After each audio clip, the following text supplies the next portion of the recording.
Hi everyone, I'm Jonathan and welcome to my channel, Jonathan's Diamond Painting and Stuff. If you're new here, welcome.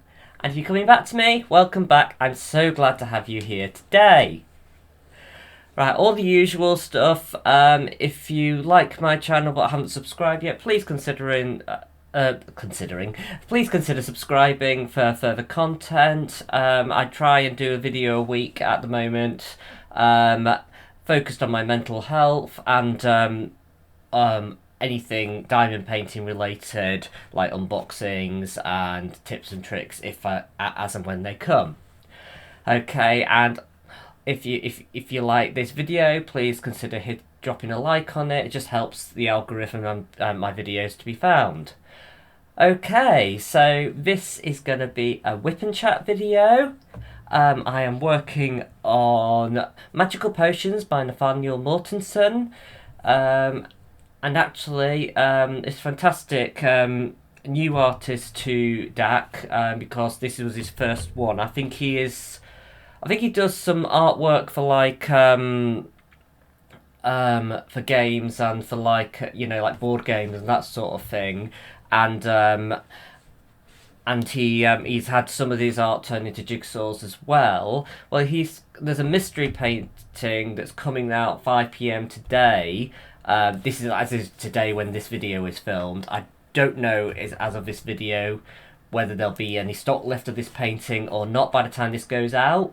But yeah, so it's but I'm thinking of getting it. So basically, it's a mystery, and I think it's labelled as a landscape fantasy one. So, and there are speculation online of what there are mystery groups on Facebook, where they look at the announcements and everything, and they speculate on and I think they know what the painting is, but my friends looked at the painting for me and said, yeah, you'll love this, Jonathan. And Sarah looked at it as well, and she said, yeah, this is your street. So I'm gonna get it, and so we'll see. I'll be fighting the urge though to not do that one next, rather than going back to Majestic Ships. So we'll see. But I've just got the zoomed out view at the moment, so you can just see generally, what I've done. Check out my previous videos of Magical Potions if you want to see see more of it. Particularly my unboxing video, which I'll try and link into the top right of the screen. But anyway, right. But as you can see, I've done the top row completely. I've just done the love potion, and I'm almost finished with the phoenix or resurrection potion. I love the colours in this. Beautiful reds and oranges. And just the flames going off, and the subtle. You've got some subtle fairy dust and ABs there. Yeah, it's just. I just love the render on this. It's just incredible. I'm really, really thoroughly enjoying this. So yeah, so I will just zoom you in to this section, and then we'll get going. Okay. So as you can see, there's quite a nice bit of confetti and colour blocking in this section. So I'll start off with some of the confetti in these upper sections here and work my way down, I think. So I'm just going to cover this up so I don't stick to the canvas. And we will begin. Okay, so the last time I spoke to you, I think, was when I didn't make it back to work, and it was a really big mental health update. I think it was there's quite a lot to unpack there in that video. I'd had my diagnosis for ADHD, which was something positive, but I was just in quite a bad place. I'm really struggling to cope, and yeah, off sick for another month and everything. Yeah, so I was struggling a bit, and yeah, but thankfully now things are a lot better. I just went back to work today. Sorry, not today. On Saturday, so a couple of days ago. I worked the weekend, so I worked Saturday and Sunday. It's just the way it fell with my rota because I hadn't been off sick for that long. I still had like I was still in the rota, So that was my weekend to work. And it's quite a good time for me to come back actually because I was working just Saturday, Sunday, and then next week I'm only working the Thursday, Friday because when you work the weekend you get a day off either side, and so it just so happens that I've got those days off. So yeah, so I'm just working Thursday, Friday this week. So that's nice as well, So it's just a nice week to come back, for the least impact. Work were really, really, really good. Amazing, actually. They've been fantastic throughout. I spoke to my line manager, my new line manager, because obviously my boss, who's died tragically. Sorry.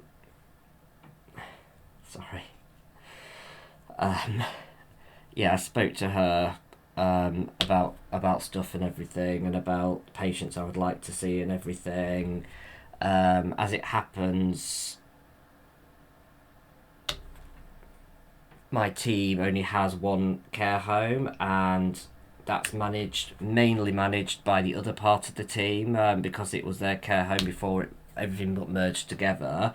Our care home got handed over to another caseload temporarily while my boss's role is filled again, although that could take some time, So at the moment we have a gigantic team, not ideal, but we're just all trying to muck in and do what we can, where we can. So yeah, so I was planning on just having diabetics, but I did end up having a bit more than what I'd planned, but it was okay actually. I think on the first day I just had a diabetic patient in the morning and like a normal wound, and then I had diabetics in the evening because I was on the late shift, so I like start 9:30 and I finish at 6, so I have evening diabetics then. Um, um, in layman's terms, when I say diabetic, I mean a diabetic patient, so who has diabetes, which means they need insulin. What our patients do, you can have type 1 or type 2 diabetes, type 1 being usually diagnosed in adolescence, or as a very, very young adult, and that's often genetic. But and then they need lifetime insulin because their pancreas just can't produce any insulin at all. And then you get type 2, which is usually diet or weight related, not always, but and this is usually avoidable. So that is often diagnosed later in life, and that is often controllable with diet initially, and then medication, and then if it's not managed well, people might need insulin later in life again. And I mean, a lot of our patients tend to be type 2 diabetes, that have just not controlled their diet through their life very well, and yeah, and then they need us for support. So we go in to patients that just can't administer their insulin, or their diabetes is too complex to manage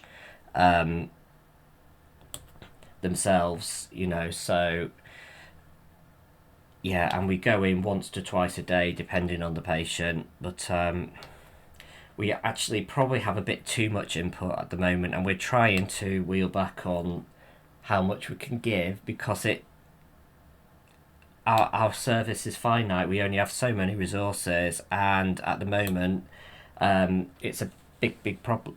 You know, diabetes is actually taking up a heck of a lot of our resources. You know, and you know, and that means we can't provide other support to patients in other areas. You know, so it's becoming a massive issue. I mean, and that's part of our just our aging population, our people that are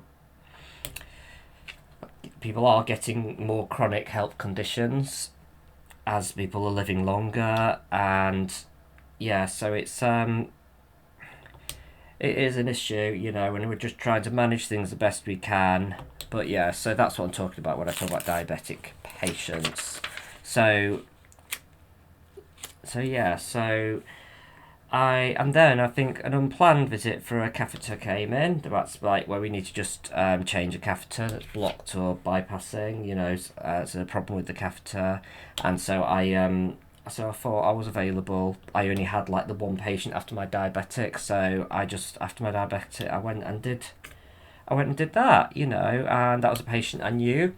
You know, so and I'd been to them before, so it wasn't a total freak out, you know, oh my god, you know, and it was alright, you know, and I felt good for being able to do that, you know, so, and yeah, and actually that wasn't the only one, I did another one on Sunday as well, but I think the first time that the first upset I had really, you know, adapting, you know, my boss's death and everything was when I got to my patient with a wound, and there was a patient I'd not met before, so I don't think had he had met my boss, and he said, "Oh yeah, oh we've not had a male nurse before," and then it just dawned on me that oh my god, I'm the only man left in my team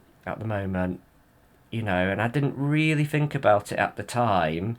And I mean, there was a time when there was three of us in one team, three men in one team, because I had a male colleague, an international nurse that was in our team as well, but he left and went to a job north. So then it was just me and my boss again. But yeah, it's just weird how we are a very female-dominated profession, and I've always been used to that, you know. But I think I have always had a couple of colleagues at least, you know, in my department, and often, like when I worked critical care, there were lots of men there, but I think that's just because I think men are gravitated towards the technology and the machines and everything that involved in intensive care, but also just because there's so many more nurses working in a critical care unit. You're talking like over 100 nurses to cover the shifts because you have one-to-one patient care. So like if you had a 20-bedded unit, that's like 20 nurses on duty at least. Yeah, so that was that there was more men there, but yeah, but when I went to this job, I mean, my boss, my late boss, he interviewed me along with actually my current line manager now. You know, they both interviewed me, so it was really. I guess I took it for granted a little bit that I was never truly alone in my sex at work, you know. And it's such a daft thing. I mean, I don't feel uncomfortable or anything with women in the office. It's hard to put your finger on why it matters really, because it doesn't. But I guess there's just some things that you can discuss with people of your own sex that you might not be able to, or it's just a bit nicer, you know. And yeah, I mean, I've had issues at work of like really bitchy colleagues, you know, and stuff like that in the past. You know, nothing at the moment, you know, and you know I could talk to my boss about stuff like that, you know, but yeah, so it was it's really weird thinking, oh yeah, I'm the only man now, you know. And I think that's probably one of the first times in my career that I have been the only man in a department, actually, because I think I've always had at least one or two male colleagues where I am, so yeah, so it's just another thing that hits it home a bit harder. So that was a bit of a knock, but yeah, that's fine. And then I think I went back to the office, and then I needed to go out and help move a patient, so a bunch of us all went out together in the same car, and that was lovely, and that was a lovely bit of team building exercise. That was nice, to connect with colleagues that I haven't seen in such a long time. So I enjoyed doing that, and helping the patient and everything, and and then just connected with them in the office, and then went off and did my diabetics in the evening on the first shift, and so it was nice. Yeah, and I know I didn't have the workload that I probably will have, but to be honest, it was relatively okay for all of us. But I think the biggest breakthrough for me really was just getting up and getting myself into work. Because that's just getting over that threshold has been really difficult for me. Just the overwhelming feeling, which is why I tried really hard to say don't give me too much on the first day, which is why I said I'll just have diabetics or whatever, and and they were really good with that, not overloading me, and it felt okay, what I had. So, and I just so glad I managed to get out, because I still had this dread, that I thought, oh my god, what if my anxiety gets on top of me again? I mean, I am taking a... Oh, I don't know what I've done there.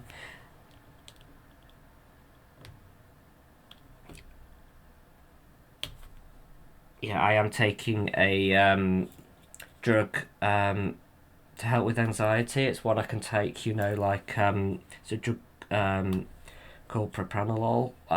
It basically helps... It's like actually blood pressure medication, but it can also be used for anxiety, and I've been taking that, and that's been helping, so just to manage it, and I've been able to just keep my antidepressants the same, because they obviously if I changed my antidepressants, that would have been a massive period of instability, and I just wasn't prepared to have that at the moment. So so I'd taken my propranolol in the morning, and I got myself out. I was on a late shift, so that helped a little bit, because it wasn't quite as early, and but it was good. So so the next day I guess was a little harder, because I had to get up early, to do the early shift. But I got up, I managed. It was all patients I'm used to. I think some of my colleagues are nervous going to patients in my team because of the questions about my boss. I'm not as nervous, because I think the fact that I just know these patients really well counteracts any issues, because I'd rather be with people that I know than people I don't. I think not knowing someone is worse than them asking awkward questions, and I want to be there for these patients, while we're all dealing with this, issues. I mean, I'm not bringing it up, and actually not many patients have asked, actually. I know they've all been told already, but I did have a situation on Sunday where I had to tell a patient, that my boss had died. It was like one I don't see very often. It was an unplanned catheter, And so I was, yeah, I just said, "Oh, have you heard about, you know?" And then he hadn't. I expected him to just say, "Oh yeah, yeah, of course I've heard," and he hadn't. So I had to tell him, and so that wasn't easy, but it was easier on me, I guess, because the patient didn't know my boss as well as some of my patient. It wasn't like he'd been looking after him for years and years and years. We'd only actually started looking after this patient recently, so it was still not a pleasant thing to have to do. But and also I wasn't quite mentally prepared for it because so many people, because I've come back like after everyone's already dealt with their initial grief, so I you know, I'm just thinking, oh yeah, everyone's been told now, I won't have to do it. So mentally, I wasn't prepared to actually have to do it, you know. But obviously, we have a huge caseload, and there's people that are on and off the caseload as well, you know. So there's a massive potential that there's people out there that just don't know yet, waited to find out. You know, the next time we go and see them, you know, I know for one thing, there's catheter patients, you know, that don't get seen very often. We only see them every like sometimes once a month, sometimes once every 3 months. You know, so it's difficult, you know, but to know who knows and who doesn't, you know. So yeah, but and there's also the difficulty that we can't give too much information out to patients, you know, because one thing we don't know too much, and the other thing we just um, it's just dangerous telling people too much information, you know, because then they start asking lots of questions, and it's not, you know, it's my boss's dignity as well, you know, don't want to like be parading what's happened, you know, until we know, you know, but yeah, so we're just um,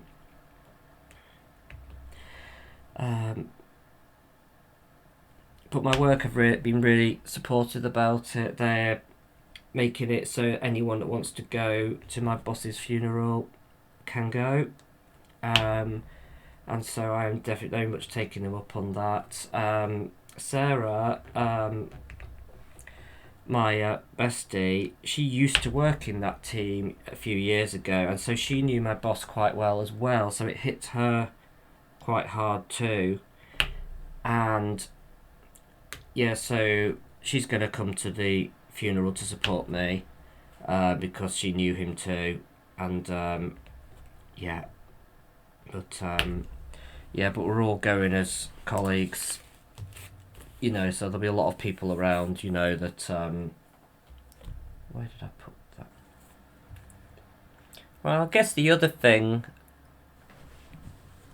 to talk about is really how unsure I was about everything before I actually made it back to work, and I still, you know, not 100%, you know, about it all, but you know, just like worried for my future, and worried like if I was going to stay in this job, and that was a huge stress at the time, and I'm so glad I made it back in, but it's not over yet. I've only done 2 days, you know. I mean, for instance, we're thinking about replacing my car with an electric one, but it's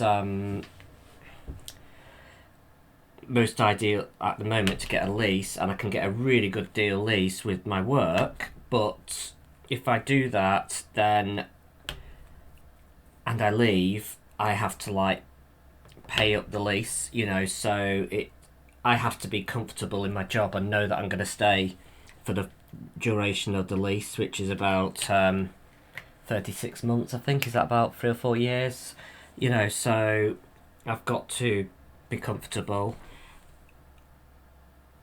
you know, so yeah, just little things really. You just think about these things, you think, oh yeah, it'd be nice to have a shiny new car, but I also don't want to feel, you know, really, really tied into a job if I'm really not enjoying it, you know. So yeah, so there's that, you know. But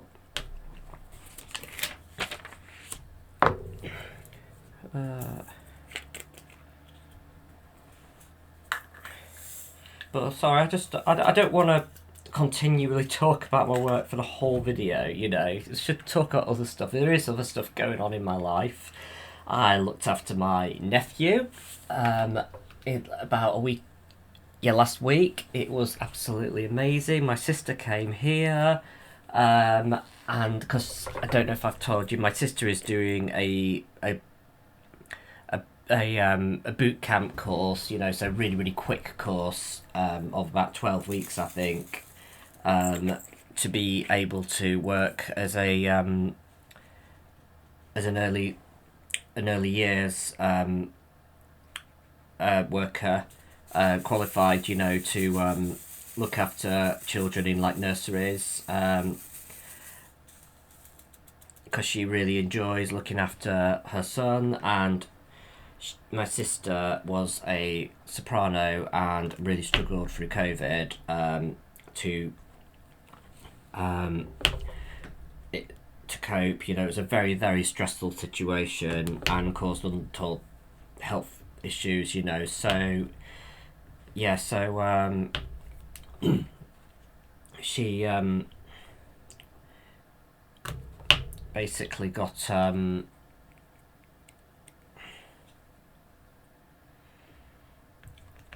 the idea that she could be a nursery worker, and just something, you know, that she can train and be able to do. And there is potential to work up the ladder. She could work up the ladder to managing a nursery, for instance.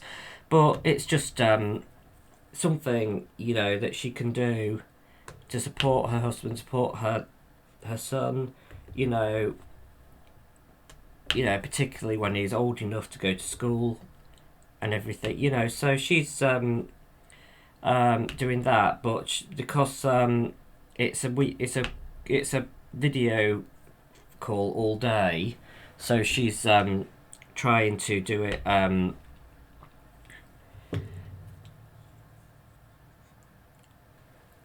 Sorry, she's needs someone to look after her son while she's on this video call. So between me and my mum and dad, we're all chipping in to like look after my nephew, you know. So I went to my sister's a couple of weeks before, and then she came here last week, and that was just lovely, you know. And it's lovely to spend time with my sister, spend time with my nephew, and he is just coming along so well. I mean, he's about 15 months now, I think, and he is starting to talk quite a lot, you know. It's only little words and phrases, you know, but still, he is just so cute.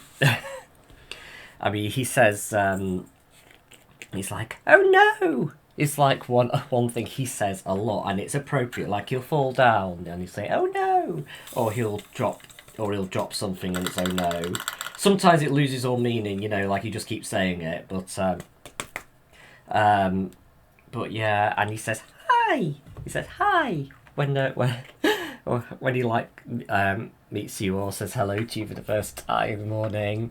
I've been trying to get him to say Jono, because that Jono's kind of what my family call me, and it's just a bit easier to call me that than the whole Jonathan or Uncle Jonathan, you know. So I just trying to get him to say Jono, and he's getting it, you know. He's starting to get it, but it's like I don't think he's learned to say J yet, the J words, you know. So it's just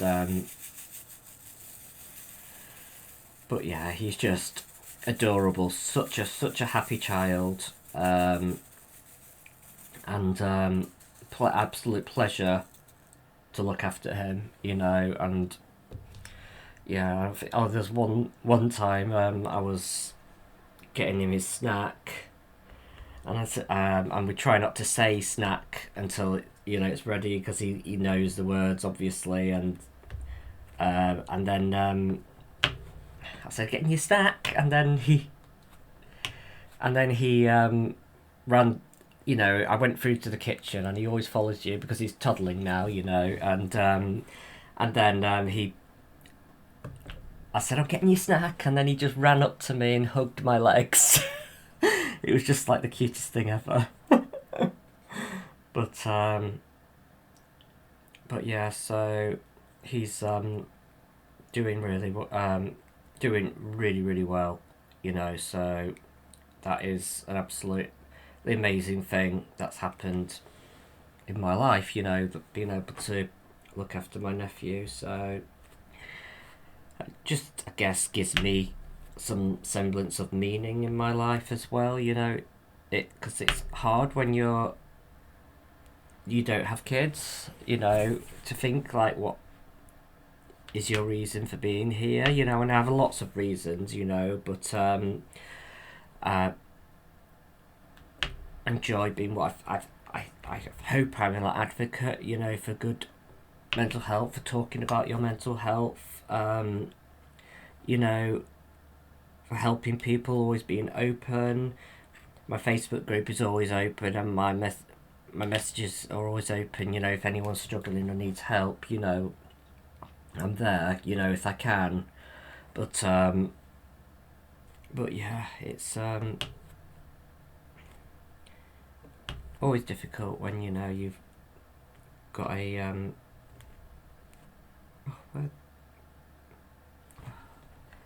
sorry, my putty is in a mood today. Have I got one that... Let's see if I've got one that's slightly recessed. Yeah, this one. Yeah, so just really happy to have that little man in my life. Yeah, so just thinking if anything else interesting has happened.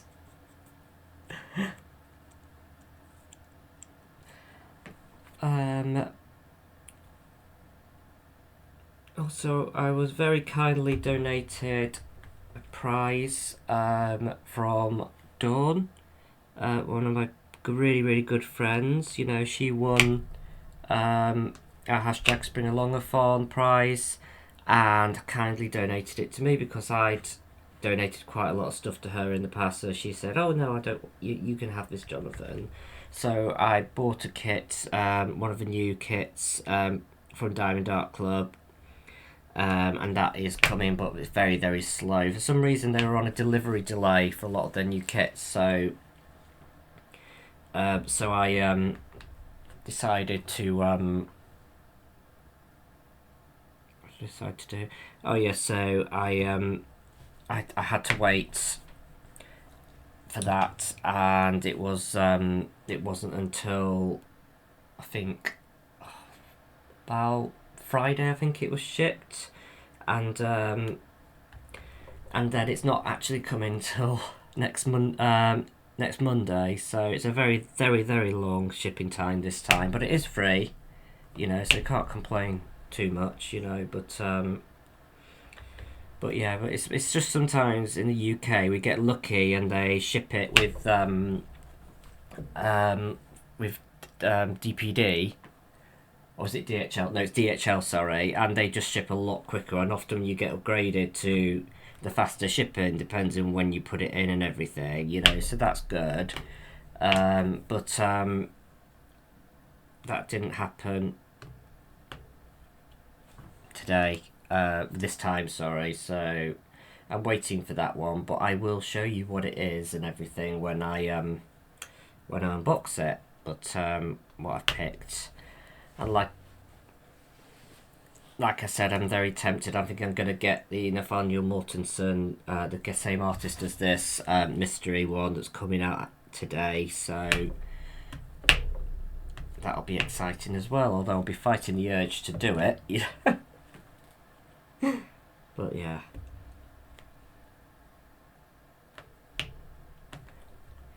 I should probably like reintroduce my movie review time. So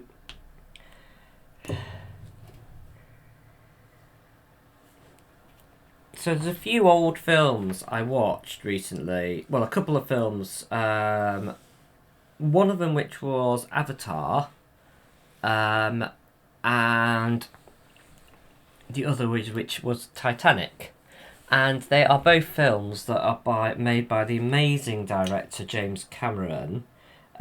He is just so talented, and I did not realise every single one of his films does consistently really, really well at the box office. I mean, you're talking about over 1 billion for both Avatar and Titanic, and it's just incredible achievement. He always puts his all into his films. They're just so painstakingly detailed and worked out, and really, really, he works hard at the every element of the film, really. Yeah, so we'd seen Avatar years ago, and it was on the plane because it was ready to, because we were going to go to the Avatar land, Pandora land in Animal Kingdom, and we wanted to have seen the film, you know. So we ended up watching it on the flight over because we just so disorganised, as often happens with us, and yeah, so so we both watched it on the flight over. So it wasn't like the best experience, you know, but we did really enjoy it. But we ended up watching it again when we got back from Disney World, you know, because it was just all in our heads, you know, from having just been there and everything, you know. And the second time, I mean, I thoroughly enjoyed it. I've forgotten a lot of the elements of it. I mean, some people will say some of the themes were heavy-handed, you know, but I think they're needed, really, because I mean there were a lot of parallels, I think, between the Navi people and like the rainforest like environments, you know, and the crises that our planet face now, you know, and what some of the humans were doing, you know, in the face of destroying this other planet. It was not even theirs, you know. So it was, yeah, really interesting. A really good film about human nature and what can happen, and obviously lots of other cool bits about, I guess, being an outsider and learning other people's cultures. I do not know what's wrong with this tray. Just a tiny bit of, like, I don't know if it's static on the tray or something. But I might get a dryer wipe later and wipe that. But yeah. Yeah. So but absolutely brilliant. Special effects out of this world. Yeah. The music was incredible. Yeah, just totally immersive and thoroughly enjoyable. Couldn't recommend it highly enough. But then I just thought I didn't want to watch The Way of Water straight away, the second Avatar film. I wanted to savour it for a bit, so I thought, well, we can watch.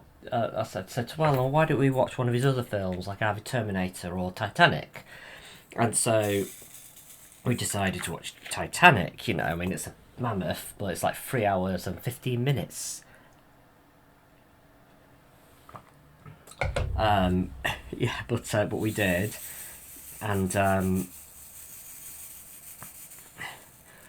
I thoroughly enjoyed that as well. And I still think, you know, years later, how incredible it is what he did with Titanic, you know, in getting that message out to people, you know, of what happened, this just this terrible disaster, you know. And it's taught to us in history, you know, and everything. I remember learning about it, but it didn't truly hit home to me until I saw that film.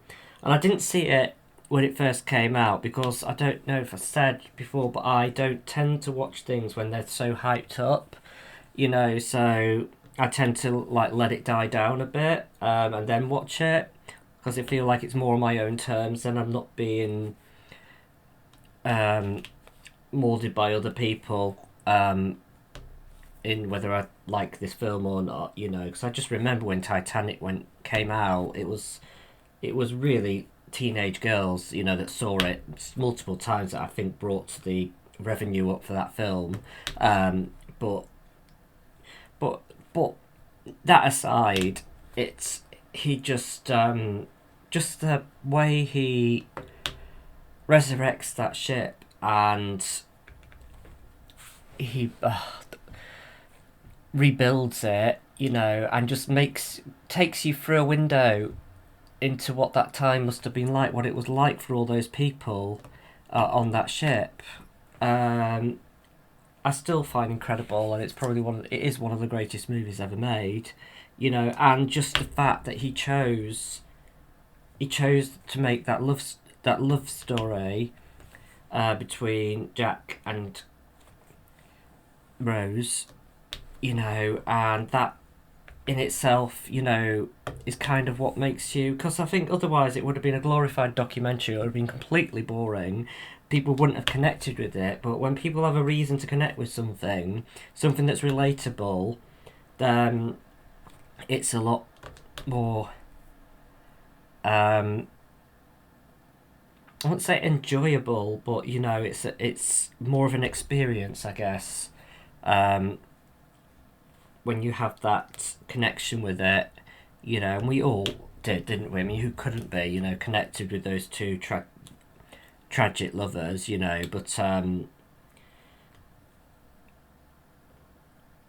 but yeah, it was really, really incredible. And on the other thing, I didn't realise when I was younger, but a lot of the people on the ship were real people. I often thought when I was a kid, I know it sounds stupid, but I thought, oh yeah, they've made all these people up, just because they couldn't know.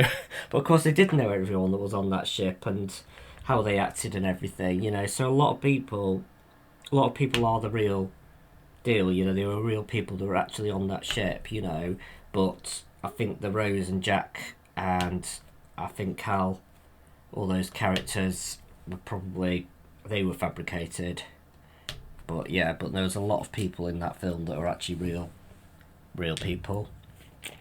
But yeah, you can see articles about it explaining who they were and everything. But yeah, so it's and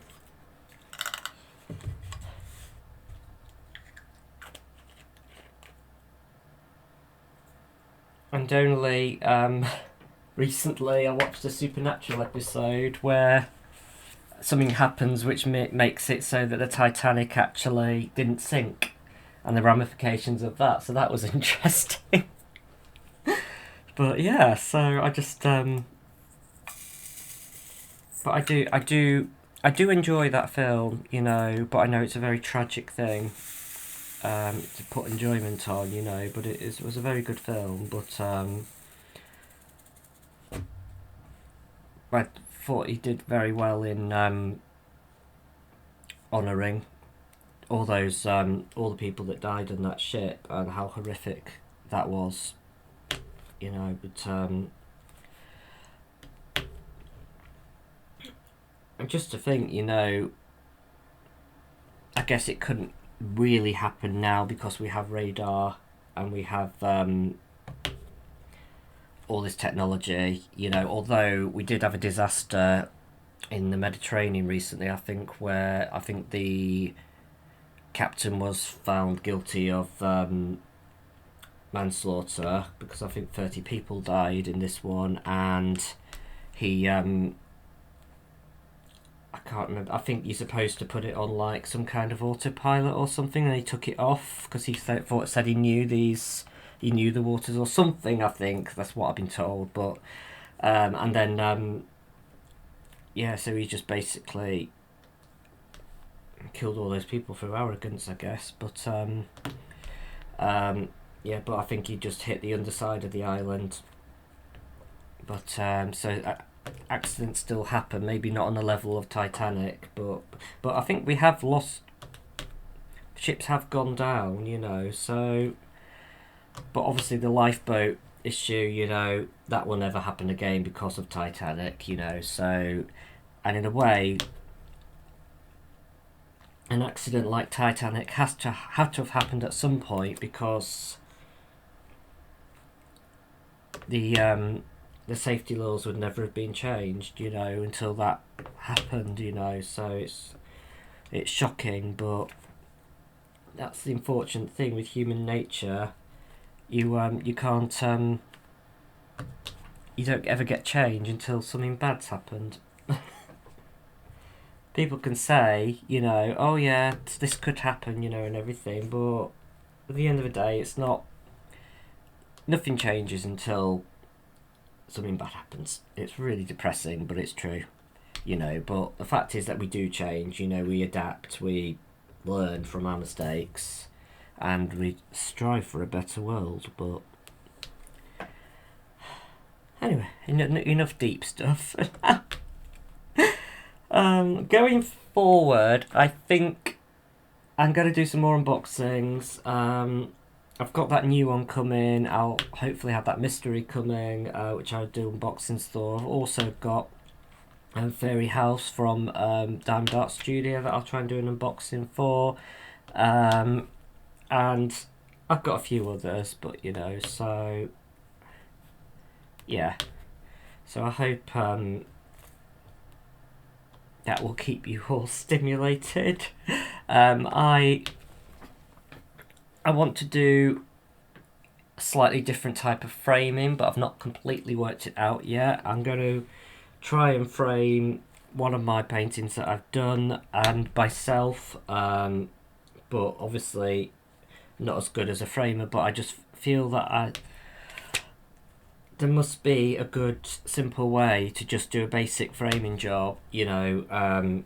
It isn't just poster frames, you know, that works. I don't feel for diamond art that you necessarily have to have glass on over the painting, because I just feel like the glass gets in the way of enjoying the diamond painting, and also it's all intact with the glue and everything, so you shouldn't really need to cover it with glass, you know. So yeah, so I'm just working all that in my head, but as soon as I have and I do it, I will do a video for that, but that might be a little while yet. Okay. Well, thank you for watching. Sorry if it was another heavy video. I appreciate each and every one of you that subscribe to me. If you want to be part of my little community on Facebook, just stay to the end of the video or look down below for the full details of that. And yeah, you can join. Just make sure you answer the questions and agree to the group rules before, otherwise I have to reject your request for the safety of the group.